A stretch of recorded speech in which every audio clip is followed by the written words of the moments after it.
Welcome to Vainika stories. ఈరోజు simple overnight oats recipe చూద్దాం. So ingredients ఏమిటంటే ఈ 4 ఇంగ్రీడియంట్స్ మనకు కావాలి. సో ఇప్పుడు ప్రొసీజర్ చూద్దాము. ముందుగా ఒక గ్లాస్ బౌల్లో 5 to 7 స్పూన్స్ ఆఫ్ ఓట్స్ అనేది తీసుకోవాలి. నేను ఇది 100 గ్రామ్స్ క్వాంటిటీకి చెప్తున్నాను మీకు.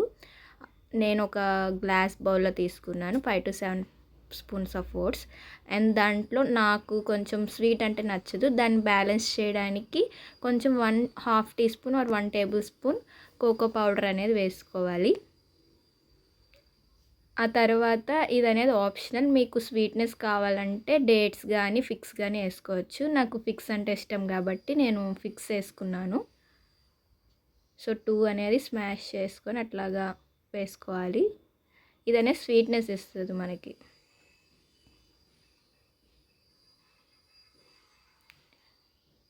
తర్వాత నాకు స్వీట్నెస్ ఒకవేళ ఇంకా సరిపోకపోతే ఇంకేం చేస్తారంటే 1 టేబుల్ స్పూన్ అనేది హనీ వేసుకోవాలి. ఇక్కడ హనీకి బదులు మీరు డేట్ సిరప్ అయినా వేసుకోవచ్చు, షుగర్ అయినా వేసుకోవచ్చు, లేకపోతే జాగరీ అయినా వేసుకోవచ్చు.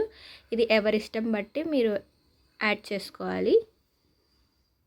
ఇది అయిపోయిన తర్వాత ఇవన్నీ ఆప్షనల్స్. సన్ఫ్లవర్ సీడ్స్, ఏవైనా నట్స్ మీకు నచ్చినవన్నీ వేసుకోవచ్చు. నేను ఇక్కడ సన్ఫ్లవర్ సీడ్స్ అండ్ కాజు వేసుకున్నాను. సో 100 to 150 గ్రామ్స్కి నాకు ఈ సైజ్ కప్ మిల్క్ అనేది సరిపోతుంది. సో 1 కప్ మిల్క్ అనేది తీసుకున్నా. మిల్క్ వేసుకున్న తర్వాత బాగా అన్నీ మిక్స్ అయ్యేటట్టు బాగా కలుపుకోవాలి. సో ఇలా అంతా బాగా కలుపుకున్న తర్వాత దీన్ని మీరు వెళ్ళి ఓవర్ నైట్ అనేది మీరు ఫ్రిడ్జ్లో పెట్టుకుంటే ఎర్లీ మార్నింగ్ బ్రేక్ఫాస్ట్ అనేది చాలా సూపర్గా ఉంటుంది. సో మీకు కనుక నచ్చితే ఈ వీడియో లైక్ చేయండి, షేర్ చేయండి, సబ్స్క్రైబ్ చేయండి. We will back another recipe.